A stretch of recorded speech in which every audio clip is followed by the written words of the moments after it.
Ladies and gentlemen, welcome back to the Shirtless Plantain Show. The Arsenal edition, I guess? Yeah, the Arsenal edition. Yeah. We're doing that. We're doing that right now. Yeah, the Arsenal edition.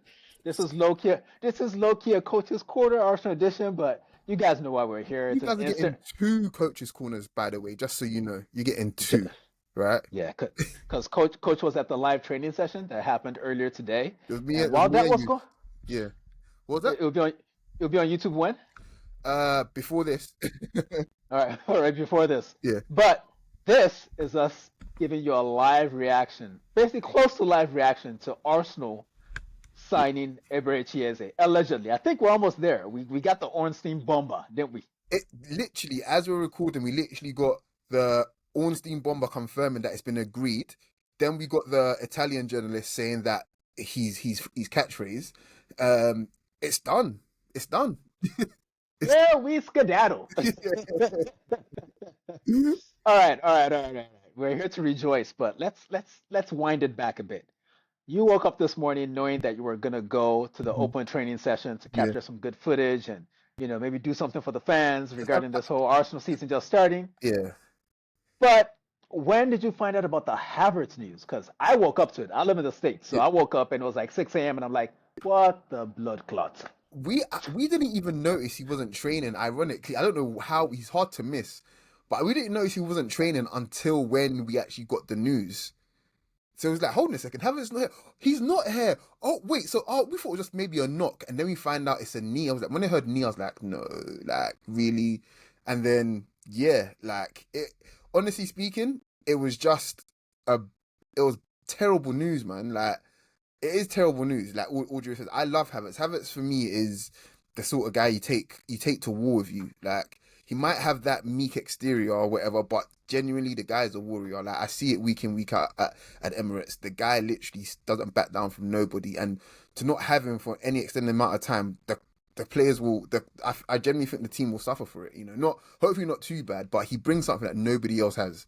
So yeah, I that mean, rocked me a little bit. I can't even lie. So he is descended from a certain people, but we're not gonna get into that. That's not what we're here for. Listen, it's okay. It's been like 100 years. It's fine.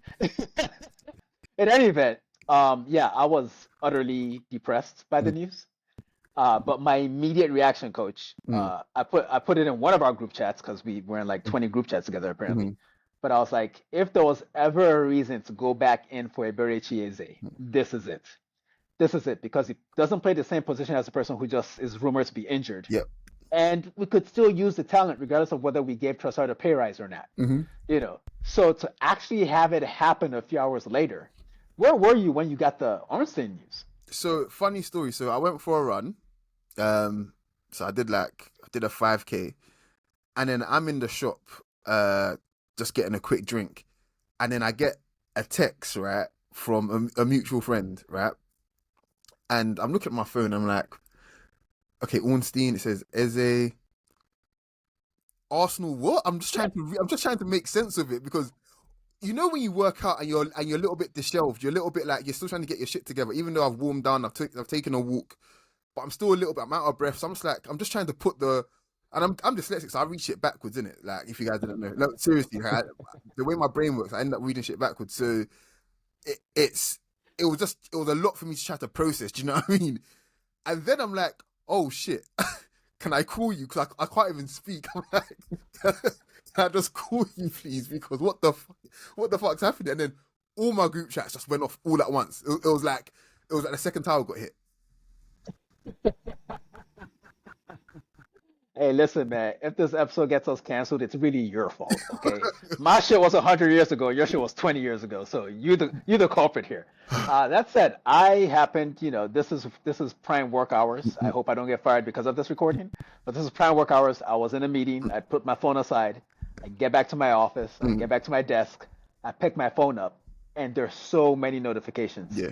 And I'm thinking to myself, this can only be a good thing. Mm, I did not imagine it would be this good. yeah. I thought, honestly, I didn't say anything to you guys Mm, or in the chat, but when he got linked to them lot mm, over the weekend, for all of Saturday while I was watching the games and preparing for the show that we're going to record the next day, I was legitimately depressed, coach.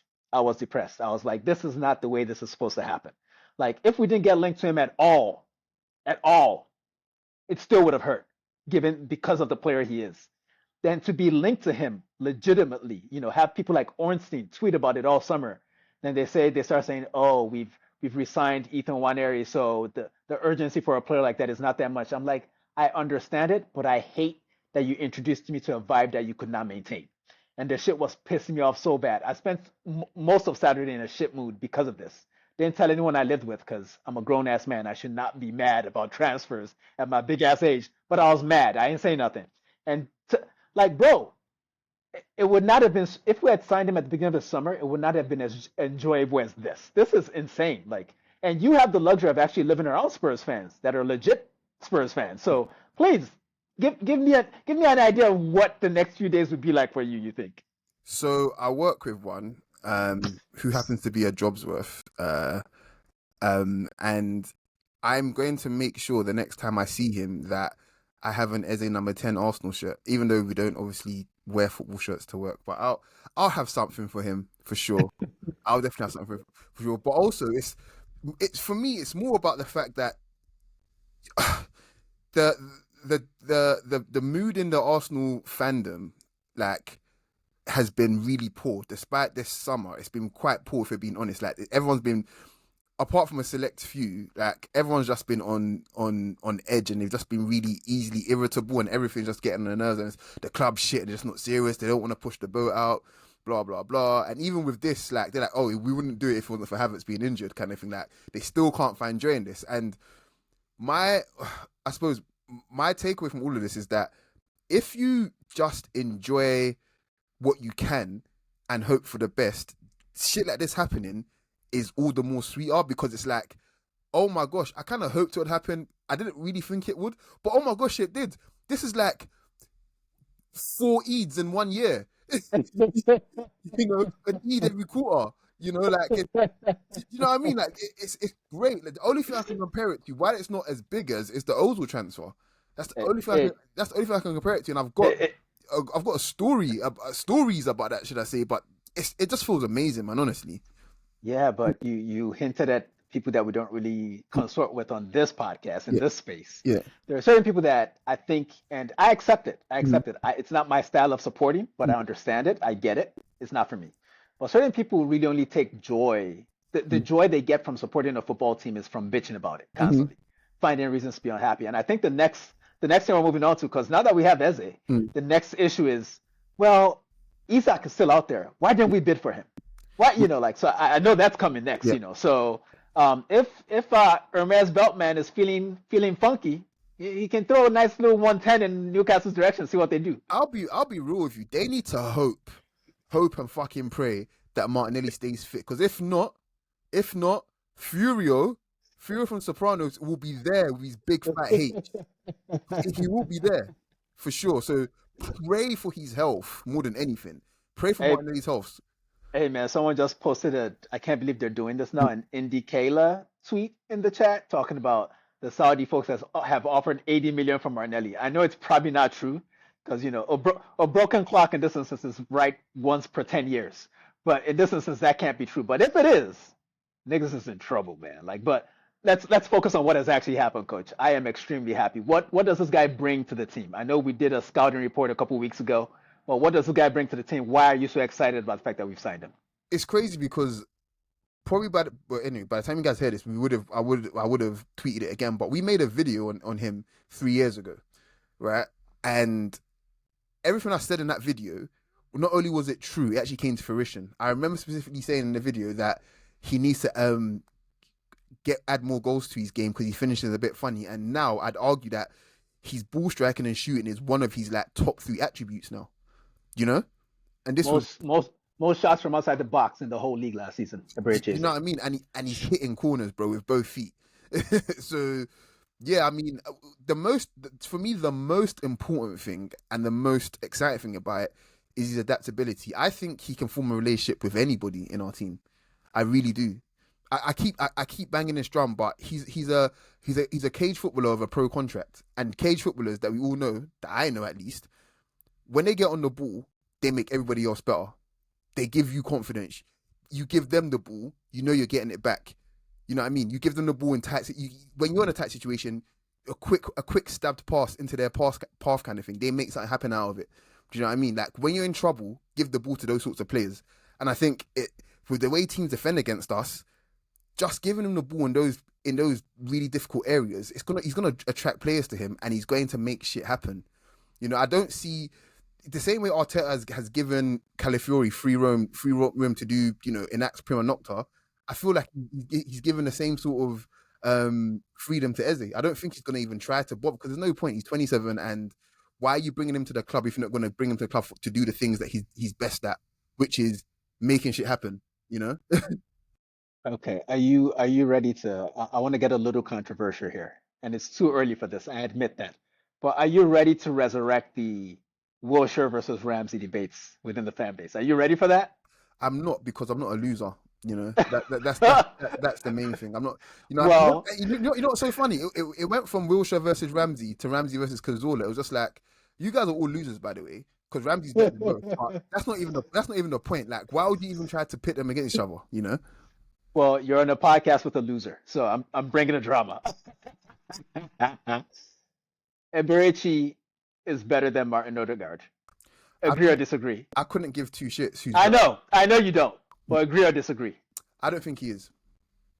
I don't Why think not? Um, so I think Odegaard has probably proven at a top club that he's able to actually lead a team, like genuinely lead a team, and he's done it. Last year was an off year, but it is what it is. But he's done it pretty much since he came to Arsenal. I feel like you're giving him credit for accomplishments. Like this is Lead like Arsenal. this is like saying, oh, put your medals on the table. Like you can't penalize somebody for not even having the opportunity to do something. I'm just saying, as a footballer, who is better? As a footballer, I still don't think. Oh, I'd argue that there's probably more, slightly more that Odegaard can probably do, but it's not like a foregone conclusion. I think the things that Eze can do that he's better than Odegaard is very clear. It's his carrying, basically. I think that's the separation between them. The fact that Eze is a much better carrier over distance. I think that's the true separation. Go on. the true separation for me. I'm not going to say who I think is better. It doesn't matter. The true separation for me is weight of pass. And Yeah. I think that's what's important for that kind of player. When you're the guy that gives the bullets to the striker, you got to give it to him in the right spot more often than not. And when I watch what Eze has done with Mateta over the last 2 seasons versus what Odegaard has had to do with a bunch of non-strikers, to be fair, I like the weight of pass better on Eze. You know, off the ball, Odegaard is a better player easily.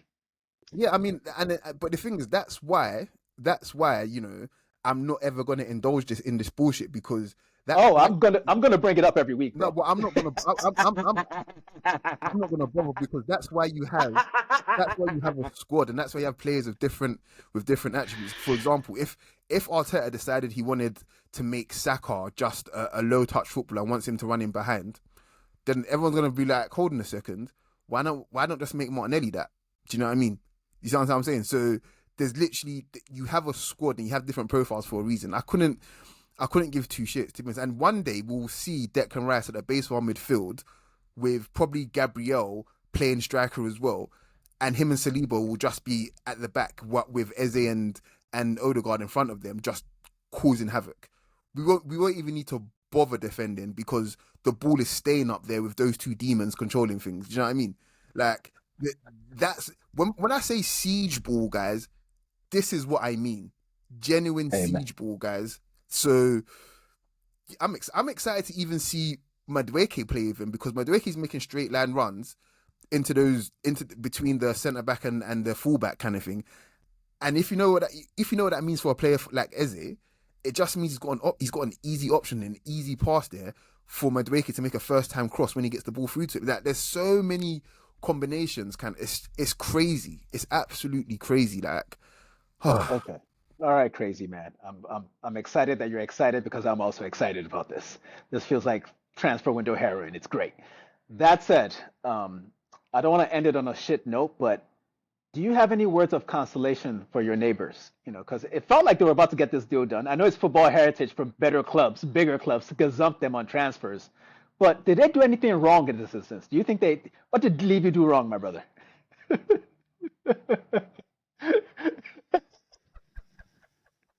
This man had to hydrate first before he started hating. What did they do wrong, coach? What did they do wrong? In 1997, Emmanuel Petit, he was in London and he went to Arsenal and signed for Arsenal through the how do I put the courteous nature of Tottenham Hotspur paying for his cab. So that's number one. Number two, in 2001, Sol Campbell was supposed to sign for Bayern Munich and Barcelona and whoever else the fuck. And guess what? A press conference was called. We were supposed to be unveiling a reserve goalkeeper. And guess who walked Richard out? Wright. And guess who walked out instead? Big fucking Sol Campbell.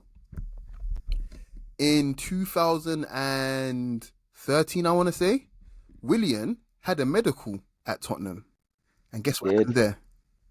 He went straight from there and signed for Chelsea. So essentially, Chelsea. So Chelsea fuck the pawn queen while Tottenham It happens. It happens.